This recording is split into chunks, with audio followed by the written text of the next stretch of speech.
শুধু পাশে এসে দাঁড়িয়ে বল যেটা করেছি সেটা হালাল, বুকে জড়িয়ে ধরবো তোর। এ কথা বলছে না কেন?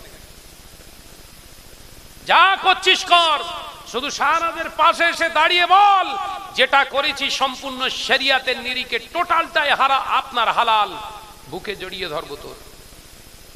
তো যদি এই স্পর্ধা না থাকে, যা করেছি হালাল এ কথা বলার যদি তোর স্পর্ধা না থাকে, তোর সঙ্গে আমার আজ যাই থাক, ইমানের কোনো সম্পর্ক নেই।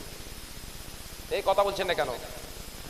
তো টুপি থাকতে পারে, দাড়ি থাকতে পারে, জুব্বা থাকতে পারে, কোরআন হাদিসের জ্ঞান থাকতে পারে, তোর সঙ্গে শরিয়াতের কোনো সম্পর্ক নেই, আল্লাহ রাসূলের সঙ্গে কোনো সম্পর্ক নেই। আমি যদি মুসলমান হয়ে থাকি, আমার সঙ্গেও থাকতে পারে না। ভাইরা আমার, নওজওয়ানেরা, যুবকেরা, ছেলেরা, বাচ্চারা, পর্দানাশীনা মা ও বোনেরা, নবী সাহাবীরা প্রশ্ন করেছিলেন, ইয়া রাসূলুল্লাহ, হাবিবাল্লাহ, নামাজ পড়বে, রোজা করবে, হজ করবে, যাকাত দেবে, দাড়ি রাখবে, টুপি পরবে, জুব্বা পরিধান করবে, তারপরেও মসজিদ ভর্তি মুসল্লি পাওয়া যাবে, অথচ আল্লাহকে ভয় করনেওয়ালা নাম আপনার মুসলমান পাওয়া যাবে না, মুসলমানের অভাব হয়ে যাবে। কারণটা কি? আল্লাহ নবী একটা শব্দ ওখানে ব্যবহার করেছিলেন, অলির রিবা, তার কারণ হয়ে যাবে সুদ। কি বললেন? জোরে বলো, জোরে বলো। সুদ। আমার উম্মতেরা সুদের লেনদেনকারী হবে। চলছে না? চলে না? 2014 সাল থেকে মাস শুরু হয়েছে আমার গা, তাই তো নাকি? মুসলমানের ওয়াকফ বোর্ডের উপরে হস্তক্ষেপ, মুসলমানের মসজিদ, মুসলমানের মাদ্রাসা, মুসলমানের প্রপার্টি ধ্বংস করার ফুল ফর্মে স্টার্ট হয়েছে কত সাল থেকে? 2014 সাল থেকে। কেন কেন কেন? 14 আর 6 20। আচ্ছা, টোটাল এই 10 বছরের ভিতরে মুসলমানদের ভিতরে সুদের প্রবণতা কতটা বেড়েছে মেপেছেন কোনদিন? মেপেছেন? এক সময় পীর আল্লামা শাহ সুফি সাইফুদ্দিন সিদ্দিকী হুজুর কেবলাকে আমি জিজ্ঞাসা করেছিলাম রাহমাতুল্লাহ আলাইহিকে, আমি তখন বোধহয় ফাজেলে পড়েছি, হ্যাঁ তখন ফাজেল পড়ছি, ফাজেল ফার্স্ট ইয়ার। হুজুর কেবলা কাছে বসে আমি বললাম, হুজুর আমার ইচ্ছা আমি একটা মাদ্রাসা বানাবো, মাওলানা হয়ে, মাওলানা পাশ করে একটা মাদ্রাসা করব। হুজুর বললেন, মুয়াজ্জিন সাহেব এখনো যাবেন ফুরফুরা শরীফে বড় দরবারে? আমার নাম শাহনাজ বলে কেউ খুব একটা ডাকে না, সব মুয়াজ্জিন বলে। তার মানে দাদা পীর রহমাতুল্লাহ আলাইহির দরবারে যে ওই মসজিদে মাদানিয়া, মাটির মসজিদের মুয়াজ্জিন ছিলাম। বাংলা আসামের হাজী মুফতি আজম আব্বাজান মিজলা হুজুর পীর কেবলা রহমাতুল্লাহ যখন হায়াতে ছিলেন তখনকার মুয়াজ্জিন আমি। আল্লাহ যতটুকু করিয়েছিলেন করেছি, স্টুডেন্ট লাইফ। তো হুজুর কেবলা আমার দিকে ফিরে মুচকে হেসে বললেন, মুয়াজ্জিন সাহেব তুমি মাদ্রাসা করবে? মাদ্রাসা যা বাংলার জমিন আল্লাহ করে নিয়েছেন, এগুলোর দিকে একটু ভালো দৃষ্টি দিয়ে তাকিয়ে খেদমতটা করো, নতুন আর মাদ্রাসার দরকার হবে না। একবার জোরে বলুন না সুবহানাল্লাহ। কম বুঝতেন মানুষটা? এ কথা বলছেন না কেন? কম বুঝতেন? এখন যদি ওই কথাটা নিয়ে আমরা ব্যাখ্যা করি যে হুজুর মাদ্রাসা বিরোধী ছিল, হবে? কথা বলছেন না কেন? এই কথাটা যদি আজকে বিশ্লেষণ করি, আমি আপনাদেরকে বোঝাই না সাইফুদ্দিন সিদ্দিকী হুজুর রহমাতুল্লাহ আলাইহি আল্লাহর ওলি কি করে হয়? মাদ্রাসা বিরোধী লোক। আমি জিজ্ঞাসা করেছি হুজুরকে, বলছে মাদ্রাসা করা লাগবে না, যা আছে ওই চালাও। ব্যাখ্যাটা ঠিক হলো না ভুল? জোরে বলেন না। ব্যাখ্যাটা সম্পূর্ণ ভুল। কারণ আল্লাহর ওয়ালাদের চোখে অন্য কিছু তারা আল্লাহ পাক দেখিয়ে দেন। তিনি দেখতে পেয়েছিলেন মাদ্রাসার প্রচার প্রসার যত না শিক্ষার আদর্শ বাড়বে, মানুষের ভিতরে ওয়াহিয়াতি খারাপ কাজগুলো প্রতিষ্ঠিত হতে থাকবে। এই প্রতিষ্ঠান চালানোর জন্য মানুষ আর হালাল হারাম বাঁচবে না। যা তো সব ধোকা দে, চালা চালা চালা দে। হুড় গেলে যাচ্ছে একদম সব। বলছি দুটো ছাত্র তৈরি কর, দুটো দরকার নেই, দুটো, ওই দুটো আলেম সমাজে এলাকায় ওয়াজ করলে ওই দুটো আলেমের খেদমতে আল্লাহ গোটা সমাজকে সুস্থ করে দেবে। একবার জোরে বলুন, কারণ জোরে হবে না সুবহানাল্লাহ। কারণ বিশ্বনবী বললেন লাহমুন হারাম লা ইয়াদখুলুল জান্নাহ, হারাম খানেওয়ালা, হারাম খেয়ে শরীরে গোশত বানিয়েছেন, রাসূল বললেন লা ইয়াদখুলুল জান্নাহ, ওই গোশতটা কোনোদিন জান্নাতে যাবে না। পড়োনি তুমি? পড়েছো। তারপরেও কেন, তারপরেও চিন্তা করেছো দাদাফির রহমাতুল্লাহ আলাইহির মাদ্রাসা আছে, আমার কই? বসিয়ার হুজুরের মাদ্রাসা আছে, আমার কই? বসিয়ার হুজুর মারা গেছে, তার একটা কবর হয়েছে, তার সেখানে যে সবাই জিয়ারত করে। আমি যদি অন্তত দুটো মাদ্রাসা বানিয়ে যাই, মাদ্রাসার পাশে যদি আমার কবরটা হয়, আমারও কবর জিয়ারত করবে। মানুষ কম বোঝে নাকি? আল্লাহ আমাদের বোঝার তৌফিক দেন, বলুন আমিন। আর জোরে বলেন আল্লাহুম্মা আমিন। যে হক রাস্তার মানুষদের সন্ধানে থাকুন, আর হক রাস্তার মানুষ যারা হন তারা মিথ্যার অন্যায়ের আশ্রয়দাতা হয় না। খেয়াল থাকবে। এই কথা বলছেন না কেন? একটা উদাহরণ দিয়ে আমি নেমে যাব, হুজুর আসবেন।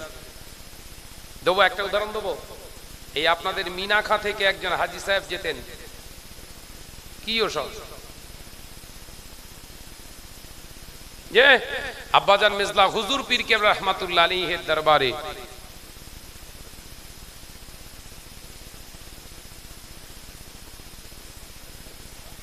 আব্বাজান মিজলা হুজুর পীর কেবলা রহমাতুল্লাহ আলাইহির দরবারে আপনাদের এই মিনাখা থেকে একজন হাজী সাহেব যেতেন। আমার দেখা, গল্প করা কথা নয়, আমার নিজে চোখে দেখা।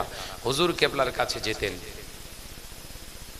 একদিন হঠাৎ গেলেন বৃহস্পতিবার, হুজুর কেবলার জন্য নিজের ঘেরি থেকে বড় বড় সাইজের বাগদা, কেজি 4 মতো হবে, আর দুটো খাসির মাথার ছিলে নিয়ে গোশ নিয়ে গেছে। খাসির মাথার গোশ মেজলা হুজুর পীর কেবলা খুব পছন্দ করতে,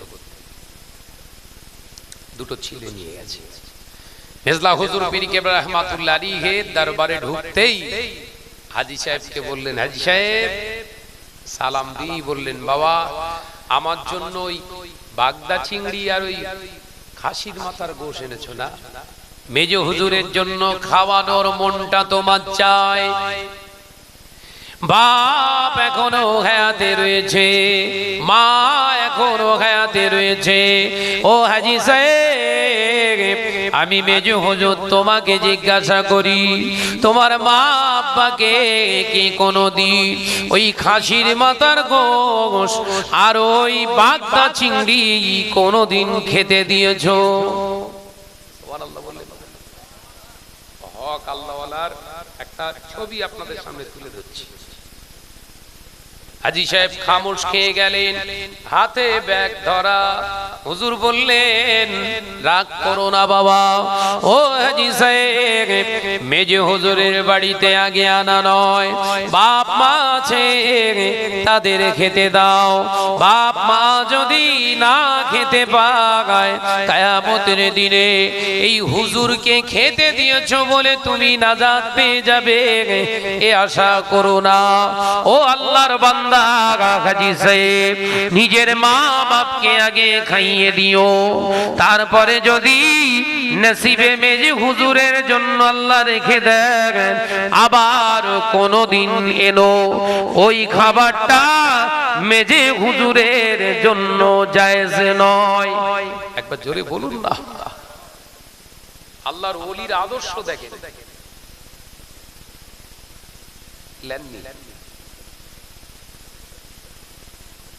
নেননি, ফিরিয়ে দিলেন। ঠিক 9 দিনের মাথায় ওখান থেকে 9 দিনের পরে আবার ওই গাজী সাহেব আসলেন, সেম ওই রকম চিংড়ি মাছ আর খাসির 2টি মাথা ছিলে গোশত এনেছে। হুজুর কেবলার দরবারে ঢোকার আগে হাজী সাহেব জামশেদ সাহেব হাজী জামশেদ সাহেবকে বললেন, ও হাজী সাহেব, হাজী জামশেদ সাহেব, এক গ্লাস শরবত গুলে রাখো। হাজী সাহেব আসে, হাজী সাহেবের জন্য এক গ্লাস শরবত রেখে দাও।